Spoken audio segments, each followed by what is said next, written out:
amazing. Hi, I'm Kenny Anderson, Director of Multicultural Affairs for the City of Huntsville, and welcome to Impact. Each week we bring you information about exciting things that are happening in our community, and Huntsville is fortunate to have such a diverse opportunity and such a diverse range of initiatives to be able to share the culture of our community. And of course, one of those ways is music. And we're always delighted to be able to showcase things that are happening in our community surrounding music, one of the most universal languages on the planet. Today, I want to introduce you to a very special guest. Well, I have to admit, when I heard that he was going to be a guest on the broadcast a few weeks ago, I was very excited for lots of reasons, because this is the first for this broadcast, but also because we're talking about a commemorative moment. 60 years. That's right. For the past 60 years, the Huntsville Symphony Orchestra has been a mainstay in this community and beyond. And today I want to introduce you to the musical director and conductor of this awesome group. He's none other than Gregory Vajda. Welcome to the broadcast. Thanks for having me. It's good to have you here today. You know, like I said, when they were first talking about this opportunity to talk with you, I was excited because I don't know that I've ever personally talked to the musical director and conductor of a professional symphony. And so that's exciting for me on that level. And of course, just before going on the broadcast, I shared with you a little bit of my marginal involvement with music over the years in terms of being an instrumentalist. Didn't last long, but that's the way it is for many people, playing saxophone for a short period of time and then piano. But also because you all are celebrating 60 years. And anytime you have those kinds of memorial moments, I think it's a good time to celebrate. So we're glad you're here today. Tell us, first of all, I always like to start with a little backstory because we all have them. You've been musical director and conductor now for about 4 years. And so you're here now, but I want to talk about before you got here. So we're going to talk about before Vajda and then after Vajda. So we'll do BV and AD. How's that?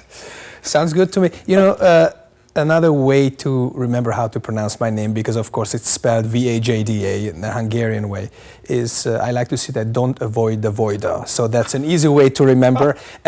You know, one of my goals in life, and I'm really happy to be here and talk about it now a little bit, is to prove that music directors and conductors, you know, when you go to a concert, they're up on stage and there's something magical is happening on stage, right? So it's not easy to approach, or you feel like it's probably not easy to connect to a person like that in real life. But I am a breathing, living person, you know, with a story, as you said, and I like to believe that it's easy to talk to me, and I always encourage people, not only on TV, but just in general, to come walk up to me and voice their opinion, ask me questions. So I'm really happy to be here and prove that the longest continuously operating symphony orchestra in the state of Alabama, Huntsville Symphony, is here, and it's going to be here for at least another 60 years, and that I'm happy to be the music director of the HSO for the 4th season now. Yeah. Well, how did you get interested in music? Because it's always a beginning point for most people. Tell us a little bit about your journey.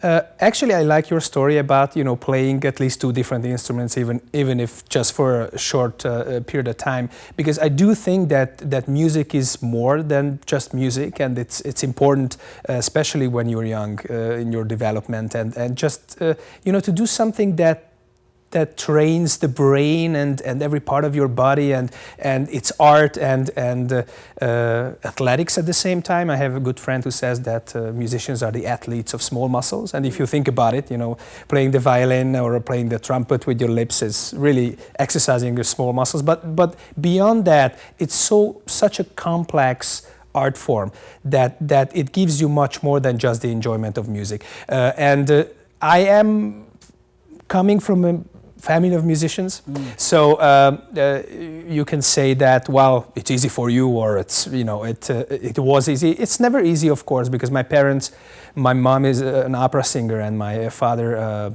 played the bassoon for 30-some years. They did not push me to become a musician. They said, if you want to do it, that's fine. But there's also life outside of music world, so it's completely fine if you just appreciate it, like you can appreciate music because you did play an instrument. Absolutely. And when you were talking, I did think about my music appreciation course that exposed me to so many different types of music, so many different composers, and so many different performers, and so many different musical experiences that have had some significance in history. And when we talk about the whole notion of music, I talked about it earlier as being a universal language. I personally can appreciate the fact that I can, on the one hand, sit down and enjoy maybe R&B, jazz music, gospel music, whether it's contemporary gospel or traditional gospel. On the other hand, I could sit down and I can enjoy country music. I can enjoy reggae music. I can also go to the opera. I can also go to the symphony. And each experience gives me something unique in terms of the opportunity to be exposed to that type of thing. And talk to us just a little bit about, as the musical director and conductor, what you think about in terms of not just bringing this group of people together, but you're going to perform.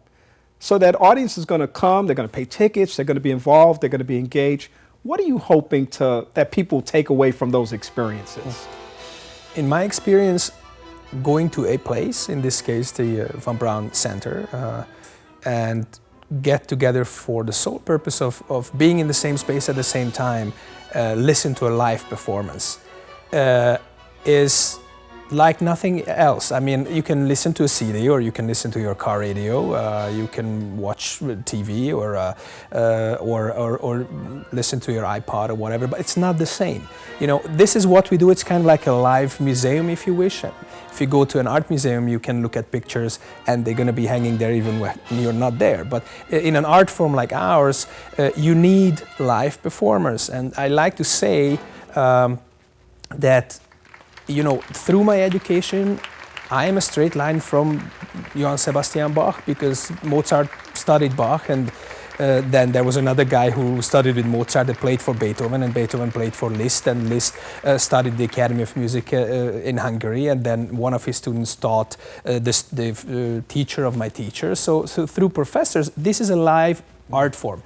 Every musician on stage you see with the HSO is coming from the same line of amazing history, and keeping this this art form alive, and making it accessible to people, because this is the only way to enjoy it, is to come together at the concert hall, have a glass of wine before that, or take your kid or take your grandma to a family concert, and get together, be there for an hour, 2 hours, and enjoy a piece of classical music performed live by classical musicians. Yeah, you're right. There's no making up for, no substitute for the live experience. Just being there and seeing the musicianship, I think, is just an incredible thing to experience.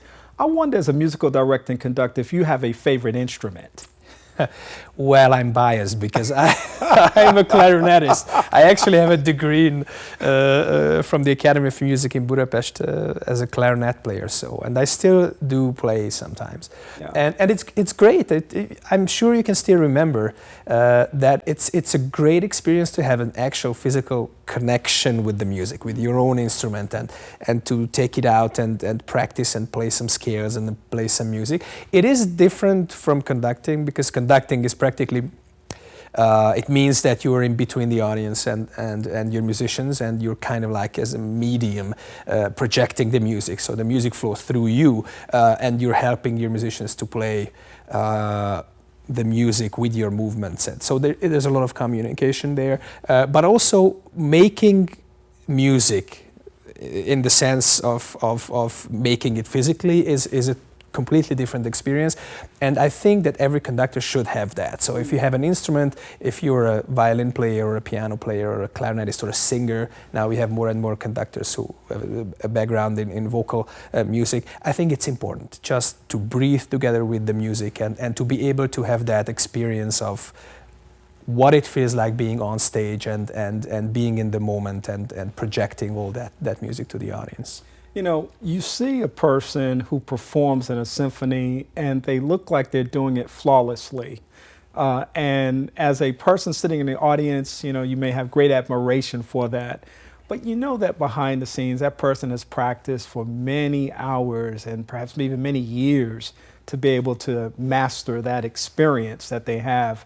Is there a rule of thumb with regards, and it may be different for different instruments, but a rule of thumb with regards to a person being able to get to the point of being able to master an instrument? I know when I was doing the piano thing, it was like practice, 1 or 2 hours a day on a regular weekly basis and that type of thing. So is there a general rule of thumb, or will it depend from person to person, situation to situation, or instrument to instrument? Well, born geniuses aside, I mean, there's always, I think they just hired an 18-year-old trumpet player, one of the major orchestras in this country.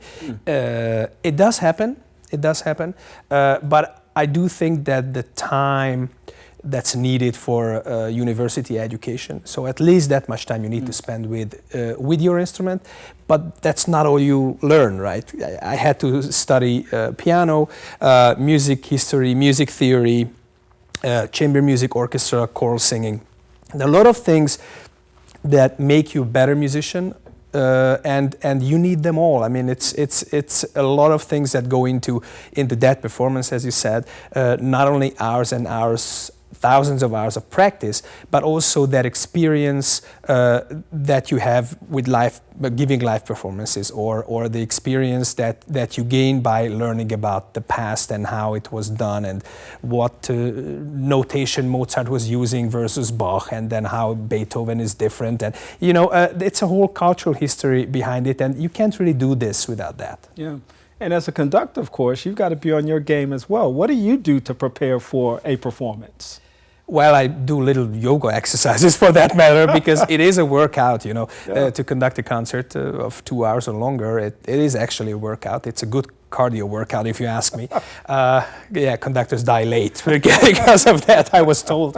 But also studying the score at home. The conductor has the master score with all the parts in it, and before you go to the first rehearsal, you have to know what you're going to tell the musicians. You have to be a leader, and to be a leader, the only way to do that is to know more about the piece that you're performing with your musicians, and be able to give instructions to them how to play it, and then help them to practice it as an ensemble, and to lead that process up to the point of the performance, because we have 4 or 5 days to prepare this. Now you have to have a plan, and you also have to adjust that plan according to who is sitting in the second violin chair, and how they're feeling that week, and how much they practiced, and who is in the other chair. And so there's a lot of people skills going into this, and also psychology, and also of course music, and being able to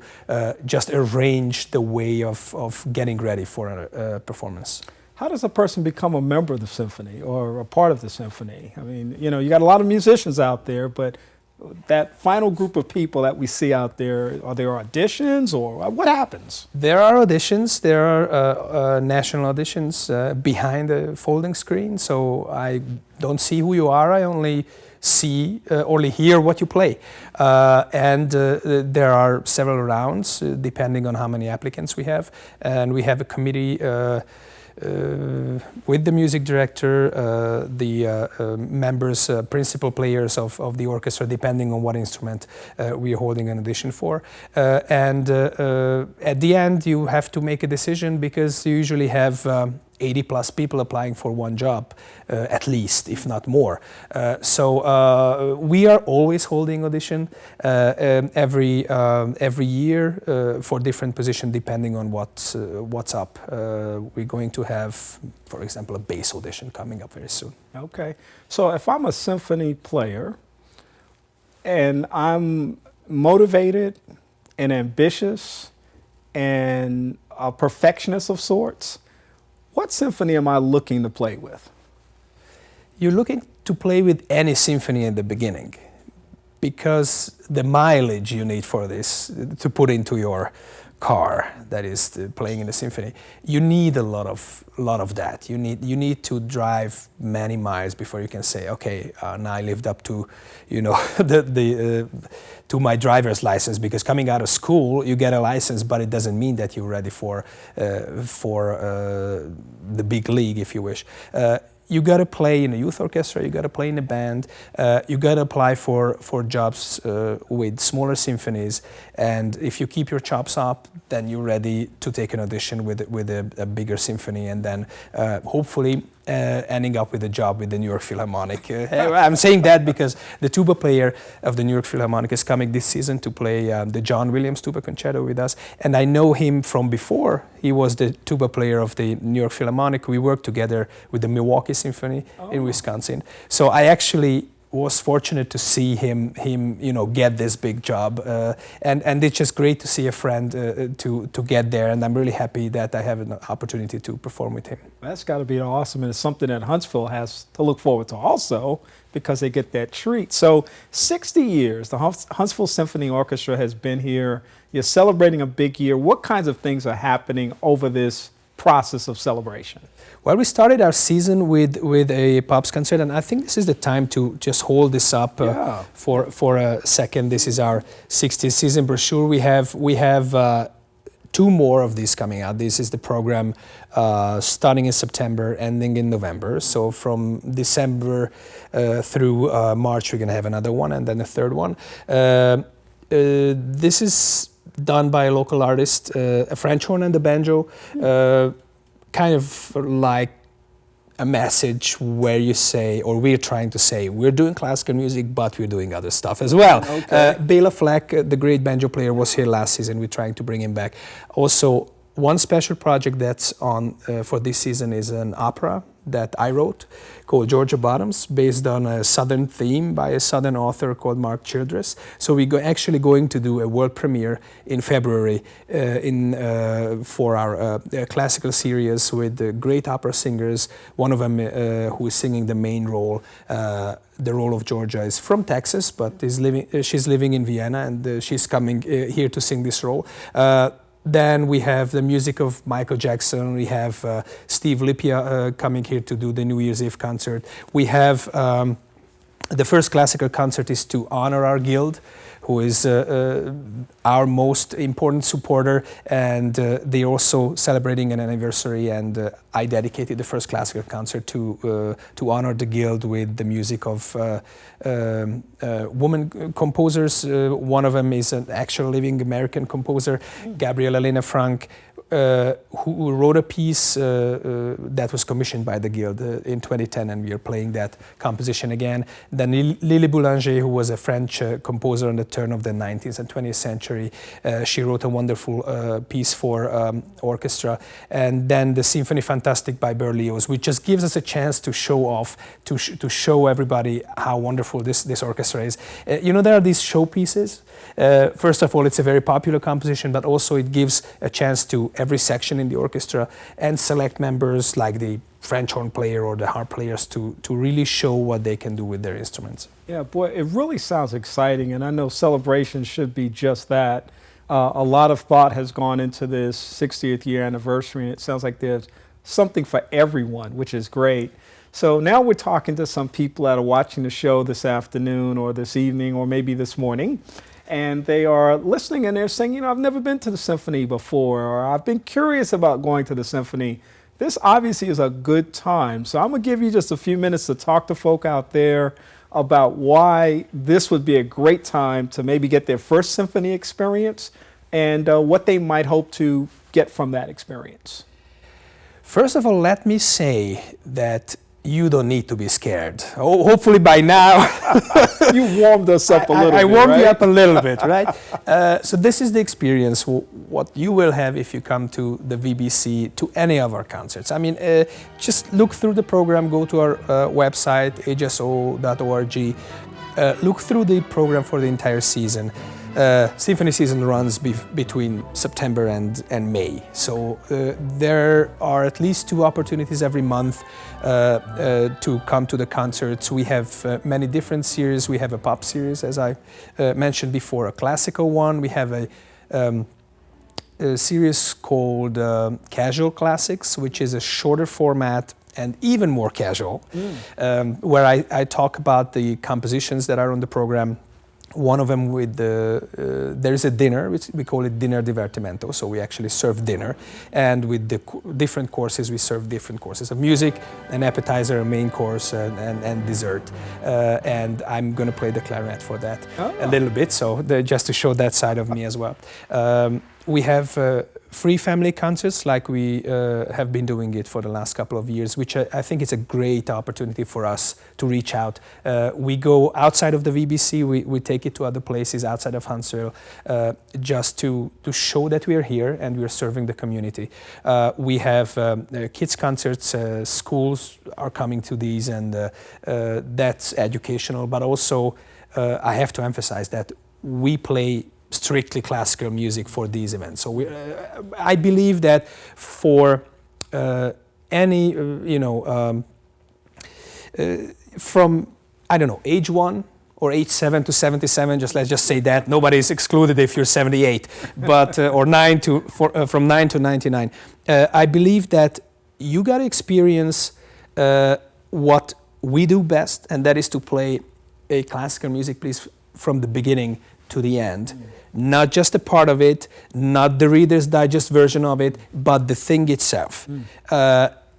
If it's music for video games, like we started this season with Video Games Live, where you actually experience that, yes, I know this music from my video game, but oh, actually it is played by a live symphony orchestra, and oh, I see the picture of this and that game, and then I make the connection. But the connection that you make between live musicians and acoustic instruments and the music that you know, I think it's crucial in our case. So we're really trying to serve everybody. I think that's what a symphony orchestra should do in a community like Greater Huntsville area, is to serve everybody, regardless of how much you can pay for the ticket, regardless of what part of the day you like to go to a concert. You know, if you don't like to drive home after a concert in the evening, it's fine. You can come to our Sunday series that's in the afternoon, the casual classics, or the youth concerts or family concerts, they're in the morning. And if you like to dress up, go to a nice dinner before or after. That's also possible with our pops and classical series. So what I hear, if I were to summarize everything you said, which has been wonderful, I think it's been a great interview. Fun, variety, family. I hear all these different themes in there. Certainly excellence in terms of the performances. And I'm sure that when people go to the Huntsville Symphony Orchestra performance, they're seeing a masterful event. And more than just an event, actually, they're actually having an experience, because if you can provide those different kinds of options for people in different formats, it's got to be an opportunity for everyone to be able to participate. And it sounds like the Huntsville Symphony Orchestra is delivering just that. Absolutely. And one other thing that I'm trying to champion is to do concerts with the community chorus. We're going to do Verdi Requiem in January. And Billy Orton, our choral master, is great at putting different groups together from universities and from the Huntsville community, everybody who likes to sing. Mm-hmm. You know, I like to involve people, and I think making music together makes a huge difference. I mean, being there on stage and singing a masterpiece like the Verdi Requiem is not that something that you can do every week. Mm-hmm. It's something that you can probably do every 10 years. And you do want to be the part of it, and you want to invite your friends and family. And again, to come to a Huntsville Symphony concert and to be able to enjoy it, you don't need anything. You don't need education. You don't need to Google it before you come there. You don't even need to read this wonderful program book we have. Just come there with open ears and open hearts, and just be part of the experience. I mean, just breathe in that air and let our musicians and our singers just take you away. And if once you experience that, once you're part of this symphony universe, then you're going to come back and you're going to find just what you really like, and that part of symphony music or classical music or music in general, because music is music regardless of genre and regardless of style, and we're trying to provide all that. So please come, be part of it, and just feel free to enjoy it without any anything, don't sweat. Just come there and enjoy it, right? Come and have a good time. Come and have a good time. And people can find out more information at www.hso.org. Correct, yes. All right, well, that's the website. Gregory Vajda, he's the musical director and conductor of the Huntsville Symphony Orchestra, celebrating 60 years of excellence. Thank you for being here with us today. Thank you for having me. And once again, I'm going to show you this wonderful publication right here. It's a beautiful document, shows the 60th season for the Huntsville Symphony Orchestra, and we hope that you'll take an opportunity during this celebration season to be a part of it.